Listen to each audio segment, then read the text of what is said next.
أعوذ بالله من الشيطان الرجيم. بسم الله الرحمن الرحيم. اللهم صل على محمد وعلى آل محمد. صدق اللہ العظیم. محترم سامعین، السلام علیکم ورحمۃ اللہ وبرکاتہ. آج میں آپ کے ساتھ انتہائی اہم وظیفہ لے کر حاضر ہوا ہوں. آپ کے سامنے جو وظیفہ پیش کیا جا رہا ہے یہ وظیفہ ہے جادو کا توڑ یا جادو کا اثر نہ کرنا.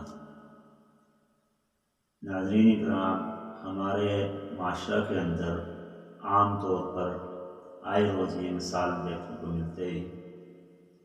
ایسے چیدہ مسائل کہ جن کا سامنا کر کے ہم عمومی طور پر اور بالخصوص جو نوجوان طبقہ ہے اس کا شکار رہتا ہے اور ایمان میں کمی یا جو ان کا یقین ہے اس میں کمی کا وہ شکار ہو جاتا ہے.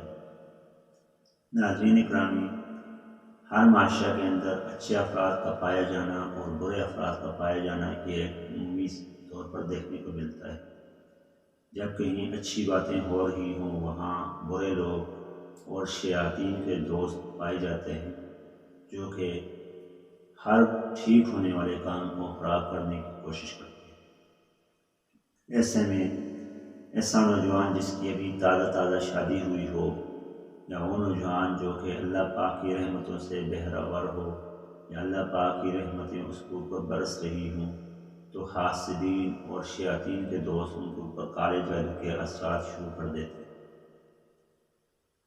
آج کے اس پرفتن دور کے اندر جہاں ان چیزوں سے بچنا ناممکن ہے یا ان چیزوں کا توڑ کرنا ضروری ہے وہاں ہمیں کچھ احتیاطیں بھی برتنی چاہیے تاکہ ایسی نوبت ہی پیش نہ آئے.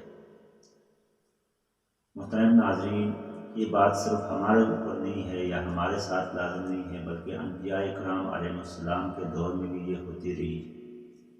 خود نبی کریم صلی اللہ علیہ وسلم پر ایک یہودی عورت نے کوئی ایسا عمل کیا، ان کی صحت مبارکہ طبیعت مبارکہ بگڑ گئی، سخت بخار ہو گیا اور اس کے بعد جو ہے قرآن پاک کی آخری 2 سورتیں نازل ہوئیں جس میں آپ صلی اللہ علیہ وسلم کو اس کا توڑ بتایا اور یہ فرمایا گیا کہ ایک آیت مبارکہ ان 2 سورتوں کا پڑھتے جائیں تو جو ہے جادو کا اثر ختم ہوتا جائے.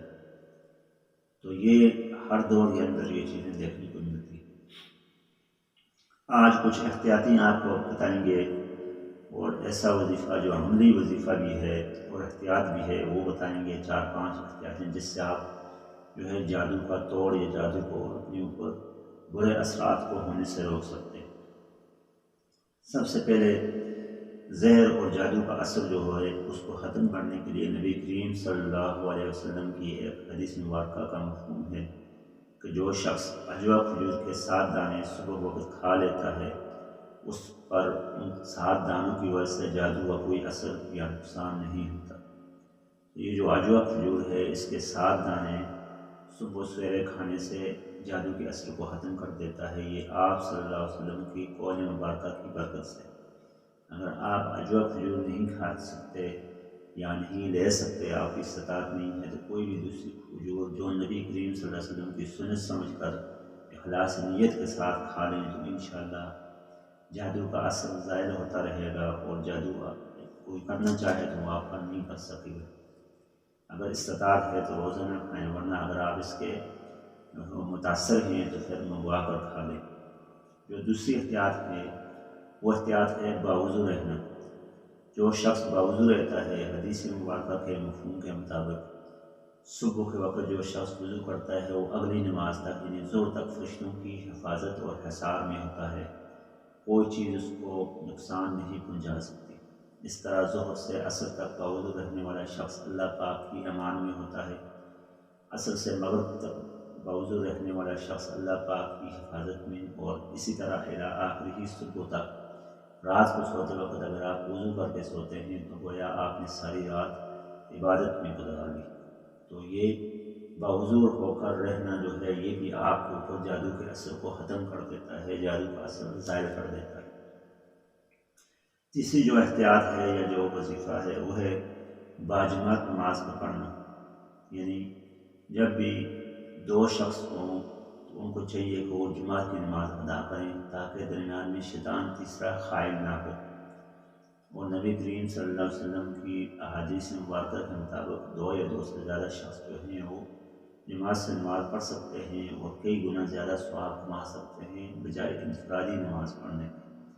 تو باجماعت نماز کے ساتھ اہتمام کرنے والے شخص کے اوپر جادو کا اثر نہیں ہوتا اور تقریباً 100% امکانات جو ہیں اس کے اوپر اثر کے ختم ہو جاتے ہیں۔ اور چوتھی جو احتیاط ہے وہ قیام اللیل ہے، یعنی راتوں کو جاگنا۔ اگر آپ رات کو جاگنے کا اہتمام کر سکتے ہیں، رات کے کسی بڑے حصے میں یا چھوٹے مختصر حصے میں بے شک صرف 2 نفل نماز کے لیے ہی آپ جاگ جائیں، قیام اللیل کا اہتمام کریں، انشاءاللہ تبارک و تعالی اس کی برکت سے آپ کے اوپر جادو کا اثر ختم ہو جائے گا۔ کیونکہ قیام اللیل انبیاء کرام علیہ السلام، صالح کرام، صالحین اور اولیاء کرام کی سنت ہے، لہذا اس سنت کو جب آپ پورا کریں گے تو کوئی بھی چیز آپ کو نقصان نہیں پہنچا سکے گی۔ جبکہ ساتھ اس چیز کا بھی خیال رکھنا ہے کہ جو شخص قیام اللیل تو کرتا ہے لیکن صبح کی نماز نہیں پڑھتا جماعت کے ساتھ، یا نماز اس سے رہ جاتی ہے یا قضا ہو جاتی ہے، تو گویا اس کا بہت سخت گناہ ہے۔ نبی کریم صلی اللہ علیہ وسلم کے ایک مفہوم حدیث مبارکہ کے مفہوم کے مطابق جو شخص ساری رات عبادت کرتا ہے لیکن صبح اٹھ کر وہ نماز نہیں پڑھتا، یعنی نماز اس سے رہ جاتی ہے، تو شیطان اس کے کان میں پیشاب کرتا ہے، یعنی اتنی سخت جو ہے وعید آئی ہوئی ہے صبح کی نماز چھوڑنے کی رات کو جاگ کر۔ لہٰذا اس چیز کا بھی اہتمام کریں کہ قیام اللیل کے ساتھ ساتھ صبح کی نماز میں آپ پابندی سے جاگ سکیں۔ اور اس کے لیے ہمارا جدا سے ایک وظیفہ بھی ہے جس کا ہم لنک ڈسکرپشن میں لگا دیں گے کہ صبح کو جاگنے کے لیے آپ کون سا عمل کریں کہ جس میں آپ صبح پر وقت جاگ سکیں، تو اس میں بھی وظیفہ یا دعا آپ کو بتائی ہوئی ہے۔ پانچویں جو احتیاط ہے وہ ہے ناپاک جگہ جاتے ہوئے دعا کا پڑھنا، جو مسنون دعائیں ہیں۔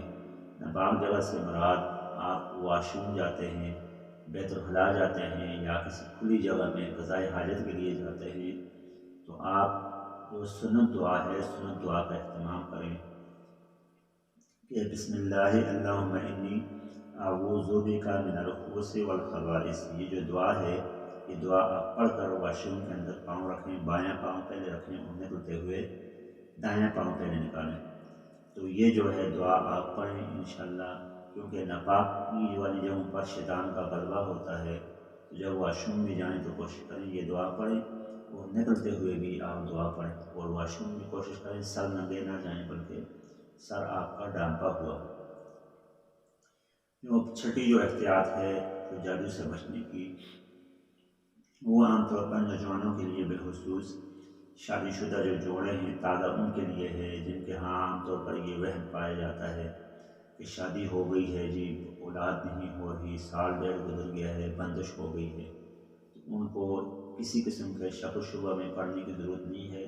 یہ 5 احتیاطیں کرنے کے ساتھ ساتھ چھٹی احتیاط ان کے لیے یہ ہے بالخصوص کہ جب وہ جمع کریں تو جمع کرتے وقت وہ دعا پڑھیں جو مسنون دعائیں ہیں، جو ہے جمع کی دعا ہے۔ جب ملیں ایک دوسرے سے تو وہ دعا پڑھیں کہ اللہم جنبنا الشیطان و جنبنا الشیطان ما رزقتنا، اس طرح کے الفاظ ہیں جو ہم میسج میں لکھ بھی دیں گے۔ تو یہ احادیث مبارکہ کے جو دعا ہے مسنون دعائیں یہ آپ پڑھیں، تو ان دعاؤں کو پڑھنے کی وجہ سے انشاءاللہ تبارک و تعالیٰ آپ کے اوپر جنات کا اثر ختم ہوتا رہے گا یا سرے سے اثر ہوگا ہی نہیں۔ ہم امید کرتے ہیں کہ ہمارے وظائف آپ کو فائدہ دے رہے ہوں گے اور آپ استفادہ کرتے ہوئے ہماری مزید ویڈیو تک رسائی حاصل کرنے کی کوشش کریں گے۔ دعا میں یاد رکھیں، ملتے ہیں انشاءاللہ اگلے وظیفے میں۔ السلام علیکم ورحمۃ اللہ وبرکاتہ۔